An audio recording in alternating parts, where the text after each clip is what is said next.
Hi there everyone, I'm the guy with no gamertag, and today I wanted to review some of my gameplay on Rainbow Six Siege. This is mostly to illustrate the importance of positioning in this game, because despite my mechanical skills resembling that of an arthritic tortoise aimlessly wandering around a trackpad, I managed to clutch a 2v1 rounder's clash simply by out-positioning my enemies. And so by analysing this gameplay, I can hopefully convey to you all the importance of positioning and how you can extract information from the round as it happens.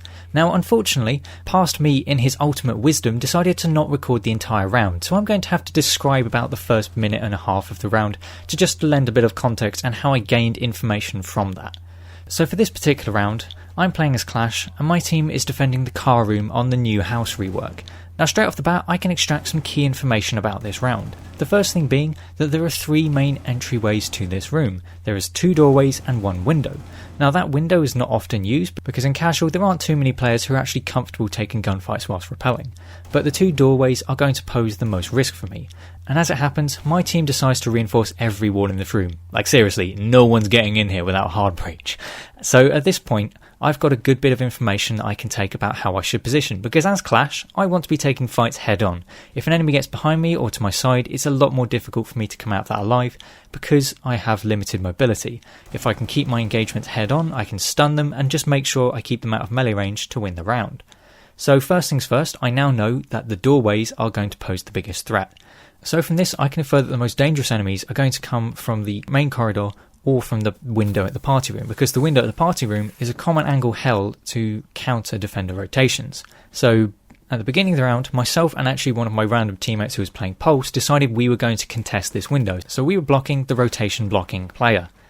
And from this we managed to succeed. We managed to take out the Jackal who was holding the angle, but unfortunately my Pulse thing gets taken out from the double doorway. So at this point I fall back to the site, knowing that there are players coming from party room, but aware that I also need to check from anyone coming behind. A little bit more time passes and we're in a 3 versus 2 situation. Unfortunately, when pushing towards the back staircase, a Twitch takes out my remaining 2 teammates. I'm now in a 1v2 against a Twitch and an unknown player. So at this point, my survival prospects are not looking good, but I'm aware that as long as I keep my distance and don't allow this Twitch to melee me, I'm in a good position. As it happens, the Twitch runs away, and my immediate train of thought is that she is trying to flank me so that she can hit me from another angle. She's going to go to one of the other 2 staircases, and I assumed it was going to be the side stairs that head up to the main corridor. So I moved myself over to that position, at this point completely unaware of where the second player was, but as they made no noise, I assumed that they weren't anywhere close enough by. I dropped my shield and pull out my pistol, and as it happens I've predicted this Twitch's movement perfectly, and she manages to walk straight into my bullets. This now puts the round in a 1 versus 1 situation, and this is where the positioning becomes particularly important, because this player can still beat me. If they're able to get close enough to melee me, my shield will drop sideways slightly and they'll have an opportunity to shoot me, and this means that I'm in a very precarious position. Also, with my gun skill, as you will see later in the round, being absolutely awful, I have very little ability to take this player out besides just dealing the shock damage to them. Eventually, I find out who the last player is, and it's a Blackbeard. The round has now all of a sudden tipped slightly towards my favour. That's because Blackbeard is a slow moving character, and he's also decided to use the SR-25 marksman rifle, which means that even if he can melee me, it's going to be very difficult for him to actually land any shots on me. So all I need to do now is make sure that I'm positioning myself so that he cannot get any shots on the side of me. I have to always be facing him, a bit like a Sontaran from Doctor Who, and I also need to make sure that I don't drain my shock cooldown, otherwise he'll be able to make a quick advance towards me. So for the rest of the round, I end up in a weird sort of cat and mouse dance with this Blackbeard. I also take note of some barbed wire in the master bedroom, which the Blackbeard takes way too long to take out, because not only does it provide an audio cue to me letting me know where he is, it also lets me get free shock damage onto him, because he's going to move even slower when I start doing that. So the importance of the positioning was that at the preparation phase, I took the information of where are the entry points and what is my team doing with regards to reinforcements. We reinforced every wall, so as soon as I knew who the last players were, I knew that they could not attack from any angles other than those windows and doorways. So at this point, I've got a lot of hard cover in this room, so all I need to do is face one of those 2 doors and use the sound to try and locate this other player. Most of the time, I spent it following them at a distance so that I could keep visual line of sight on them, but also keep far enough away that they weren't going to just be able to charge me and melee me. And by knowing there were only 2 entrances for this player to come in, it made it very easy for me to keep track of them even when I couldn't see them. Now, the one curveball this team could have thrown is if they'd actually used the window, because it would make it much more difficult for me to contest.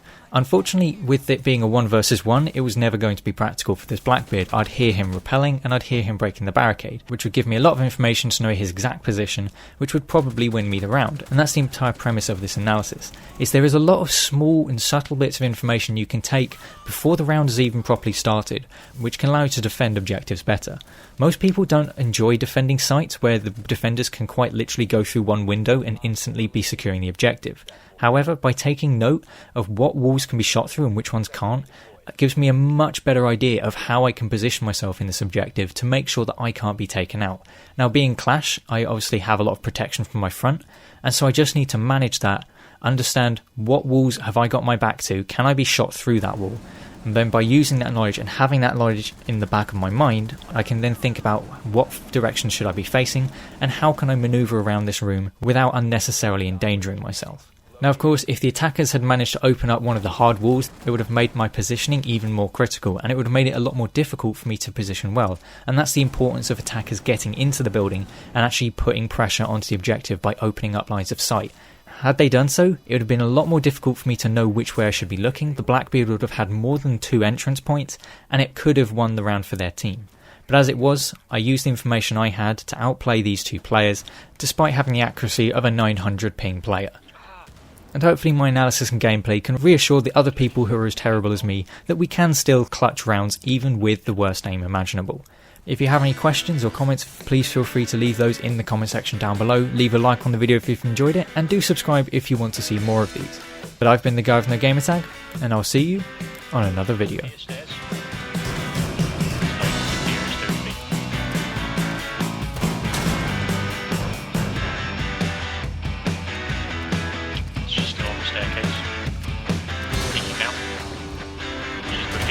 Frost.